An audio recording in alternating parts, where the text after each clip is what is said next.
ఒక సంకల్పం చేశారు. వర్షమైనా లెక్కలేదని తడుస్తూ మీటింగ్ పెట్టావంటే ఇది నా జీవితంలో ఎప్పుడూ మరిచిపోలేను. శాశ్వతంగా గుండెల్లో పెట్టుకుంటాను, గుర్తు పెట్టుకుంటాను. గన్నవరం తెలుగుదేశం పార్టీకి కంచుకోట.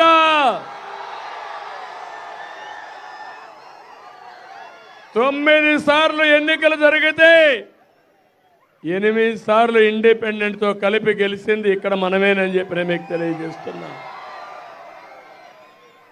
ఇప్పుడు యార్లగడ్డ వెంకట్రావు గారి గెలుపు గోడ మీద రాసేసుకున్నాం.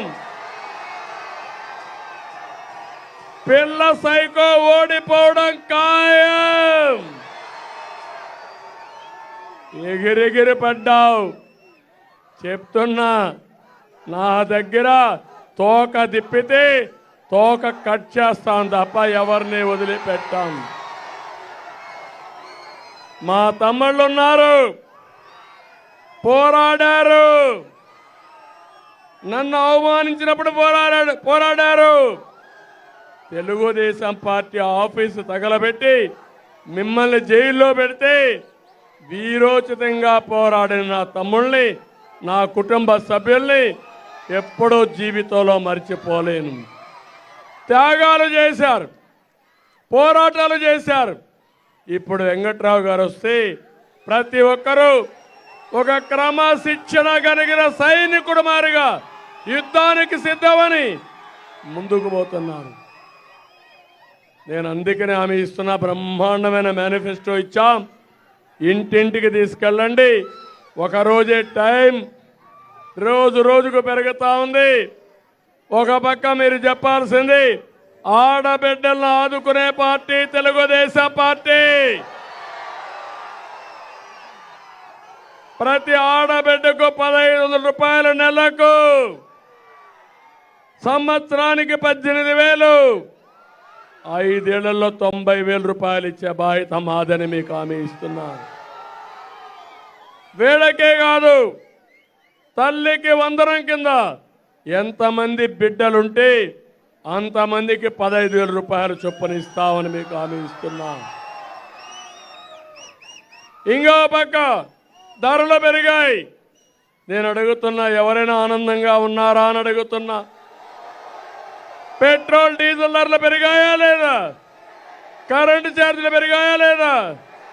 మద్యం ధర పెరిగిందా లేదా? పన్నులు పెరిగాయా లేదా?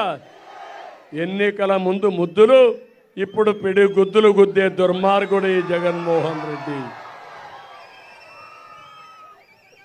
అందుకే నేను మీ అందరికీ హామీ ఇస్తున్నా, 3 వంట గ్యాస్ సిలిండర్లు ఉచితంగా మీకు ఇచ్చే బాధ్యత నాది. ఇంకో పక్క ఆర్టీసీలో ఉచిత ప్రయాణ సౌకర్యం. ఇక్కడి నుంచి విజయవాడకు పోవాలన్నా, పక్కన ఏలూరుకు పోవాలన్నా, మీరు పుట్టింటికి పోవాలన్నా దర్జాగా వెళ్ళమని మా ఆడబిడ్డలు కోరుతున్నా. ఏమి బేషిదాలు లేకుండా వెళ్ళండి. సురక్షితంగా తీసుకెళ్ళి మళ్ళా తీసుకొచ్చే బాధ్యత నాది, పవన్ కళ్యాణ్ గారిదని చెప్పి కూడా నేను మీకు తెలియజేస్తున్నా.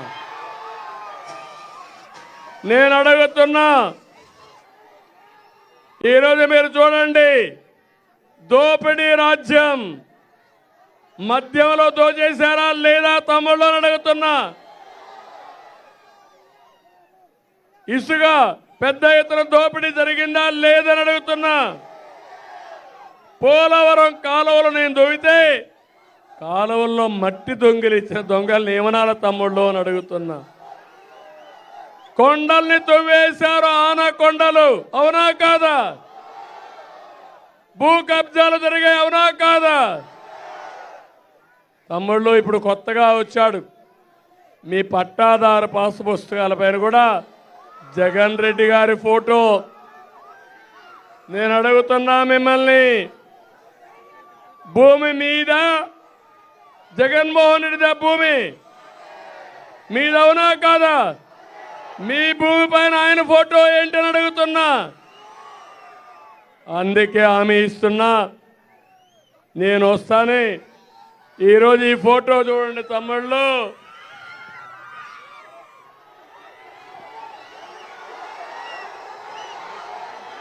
ఎవడిచ్చాడు ఈ భూమి? జలగిచ్చాడా ఈ భూమి? మీ తాత ఇచ్చాడు, మీ తండ్రి ఇచ్చాడు, వారసత్వంగా వచ్చింది. అవునా కాదా? ఏం చేయమంటారు? చించేయాలి,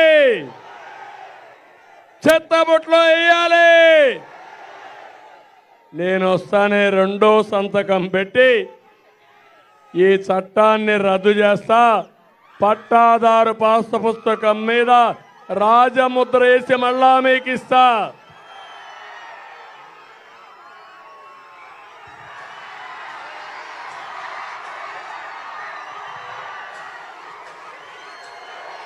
తమిళ్లో రెండోది కొత్త చట్టాన్ని తీసుకొచ్చారు. వీళ్ళ అబ్బ సొత్తు మారిగా రేపు వీళ్ళు అధికారంలో ఉంటే మీ భూమి మీది కాదు, జగన్మోహన్ రెడ్డి అవుతుంది. బే ఏరియాలో ఒక కంపెనీ పెట్టుకొని, బినామీ కంపెనీ, మీ రికార్డ్స్ అంతా అందులో పెడతాడంట. మీకు ఇచ్చేది జిరాక్స్ కాపీ ఇస్తాడంట. అది ముడ్డులో పెట్టుకోవడానికి కూడా పనికిరాదు జిరాక్స్ కాపీ. ఏమనుకుంటున్నాను? నేను అడుగుతున్నా, ఒక ప్రైవేటు వ్యక్తిని పెడతానంట గుమస్తా అని. సజ్జల మాట్లాడుతున్నాడు గుమస్తా. సాక్షిలో గుమస్తా, రాష్ట్రానికి ప్రభుత్వ సలహాదారుడు. గుమస్తాలు కూడా సలహాదారులు అయిపోతే ఇట్లే ఉంటుంది రాజ్యం. ఈరోజు మీరు చూస్తే ఆ పెద్ద మనిషి చెప్తున్నాడు, మా ఇష్టం వచ్చినట్టు చేస్తామని. నువ్వెవడయా చేయడానికి? నా ఆస్తి మీద నీ పెత్తనం ఏంటి? ఆస్తి నాది, నా కష్టార్జితం. మా నాన్న ఇచ్చాడు, మా తాత ఇచ్చాడు. మీ నాన్న ఇవ్వలా, మీ తాత ఇవ్వలా, మీ అమ్మమ్మ ఇవ్వలా. అవునా కాదా తమిళ్ళు?